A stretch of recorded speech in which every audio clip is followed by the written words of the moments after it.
Hello and welcome to World Talks on TVP World. My name is Sasha Farbach. Hungary is once again in the spotlight amid growing protests and a fierce cultural war sparked by Viktor Orbán's government. As tensions rise over social issues like pride and minority rights, questions loom about the future of opposition politics in the country. Today we'll examine how opposition forces are navigating this polarized landscape, balancing cultural values with European unity and democratic principles. Joining us now to discuss these challenges is Zoltán Tarr, Hungarian MEP from the EPP group and deputy chairman of the TISZA party. Good to have you on TVP World. Pleasure. Thank you very much for having me.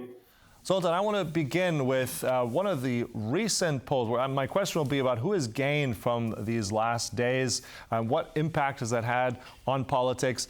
There is on Péter Magyar, the head of the TISZA party, on his Instagram account, there's a new poll here. I want to share with our viewers and also with you, very much putting, and we see it on our screen now, 52% supporting TISZA and 34% Fidesz. So, I mean, that is a big lead there. My first question is, how much of this lead here has come from these last days of what's happened in Budapest, and if that lead can continue for elections coming up in the spring? Thank you very much for the question. Yes, there is a very significant lead according to actually most of the pollsters, and that is very encouraging. But these polls were taken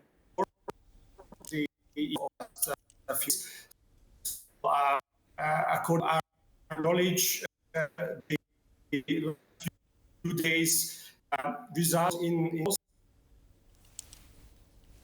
but in towns, cities of the Fidesz party.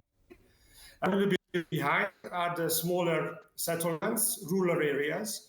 Right, we're just speaking with Zoltán Tarr there, who is from the TISZA party, MEP. We're just having some connection jumpiness, but we'll connect with him very soon. And we're obviously talking about everything that's been happening in Budapest. I mean, very much it's been about that Pride March, which was actually banned by the Orban government, but it was more about that. It was more also about politics, of what that means for Hungary. We know that there were European politicians there also in attendance. Large group from the European Parliament as well, and that's what we're going to be discussing. And I think that, Zoltán, can you hear me? Everything clear now? Yes, I can hear you. I'm sorry, there was some connection issue. Sorry. Not a problem. That. So let's restart. I mean, the kind of graph here I was showing you, the lead, the 52% of TISZA versus around 30%. You see it on your screen there, now 34% of Fidesz. Tell us a bit what's behind that, the effectiveness of the last days, and if that lead can continue for your party moving into potential elections for the spring. Well, again, I think most of the events of the last couple of days are not really reflected in these polls, because these polls were taken before these events. But what is really, I think, give us a good ahead of Fidesz is that our party, especially our party leader Péter Magyar, is really traveling around the country, meeting people, getting to know the problems of every local citizen and trying to talk to them. And this is something which politicians in Hungary haven't done in the past couple of decades, actually. And people feel that their issues are being reflected in what we are talking about, the actions we are planning, the program we are putting together as our governmental program. Also, I think we were quite good in not falling into the traps of the Fidesz government.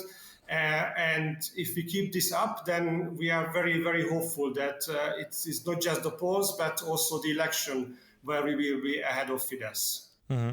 And you said yourself that Péter Magyar very much being around the country, talking to people, getting the pulse of what matters to Hungarians. I mean, I can list a few issues, but what have you been hearing? What is the key issue that is the most problematic for Hungarians?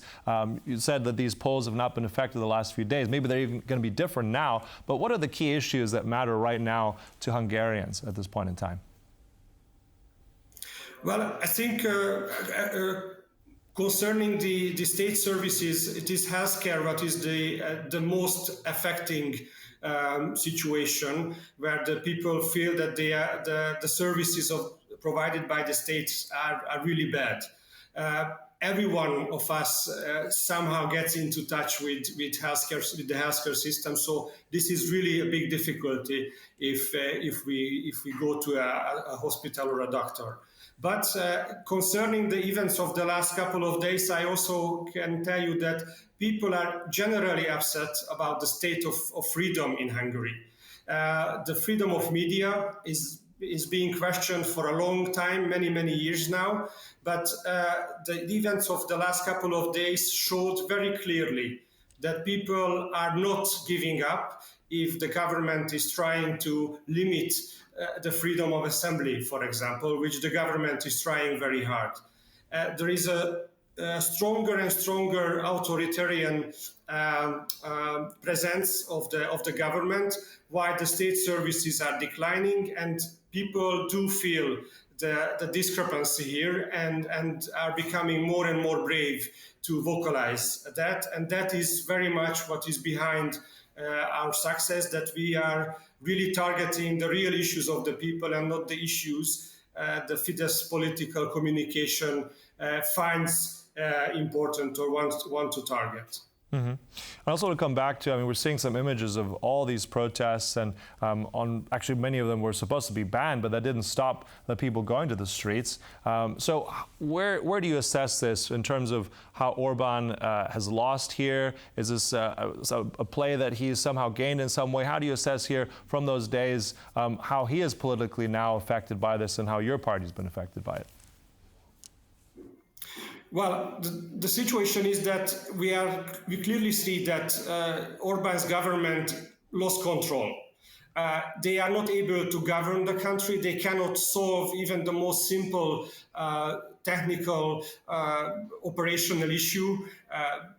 I can talk about transportation or the state of the schools or anything what people really face in their daily lives. And instead of doing instead of governing the country, they are practically doing only symbolic political communication, trying to again divide the society because that is the only thing they are able to do. But now you can see it on the pictures just now, people are fed up with it. People, just like in any other country, don't like to be divided. People in general do tolerate and appreciate each other. And a government which tries to go against it, which tries to bring divide into the society, that government cannot govern any longer. And people in Hungary are strong enough to express their will for freedom and their anger towards this government, and they want to change this situation. We clearly see that the Orban government is losing control, and the Orban government is really acting out of despair and frustration. So far, this ban, which was introduced, for example, in the last couple of weeks, they were not able to carry this out. Meetings were had, events were organized. So the government is getting weaker, and the communication, in spite of that, is getting stronger and stronger and even more extreme day by day. Okay. I also want to ask, because we've had you yourself, a member of the European Parliament. I find it interesting that TISZA is part of the EPP, the bigger political bloc. Fidesz once was part of the EPP, now they're no longer. But at the same time, I want to ask, you've had a lot of MEPs, European politicians who are present in these last days in Budapest, also a sign. Orban has often come out with very harsh words against Brussels, saying that Brussels is elite and out of touch. What is your party's view here? How do you balance that? What are Hungarians on the streets? How do they feel about Europe? And how does your party distinguish itself from what Orban is throwing your way? I think what is important to note here is that in spite of Orban's constant communication against the European Union and specifically against Brussels, the the notion of the people, the understanding of the people, and the will of people to belong to the European Union is still strong. It's over 75% of Hungarians who still strongly believe that Hungary should belong to the European Union, and the European Union brought us many, many advantages in the past 20 years since we are members of the European Union. So it is very clear that in spite of the very strong communication this government is putting together for many years now against the Union, this is not successful, because people still feel that they belong to Europe and not to the Eastern world. I think another issue here is that Orban is trying to, manipulate communication and the society. And so far, people do understand that the European Union, the members of the European Parliament, the parties, the groups in the European Parliament are not against Hungary. And people are not people don't like this extremist way of communication and extremist way of doing politics, as the Patriots are doing, and especially as Fidesz is doing. Mm-hmm. It is very clear now that the government is overdoing its extremist communication and extremist politics, and people don't like it. And because people don't like it, they want change, and this want is getting stronger and stronger. That's why we are very positive that next year at the election we will be able to defeat this government of Orban.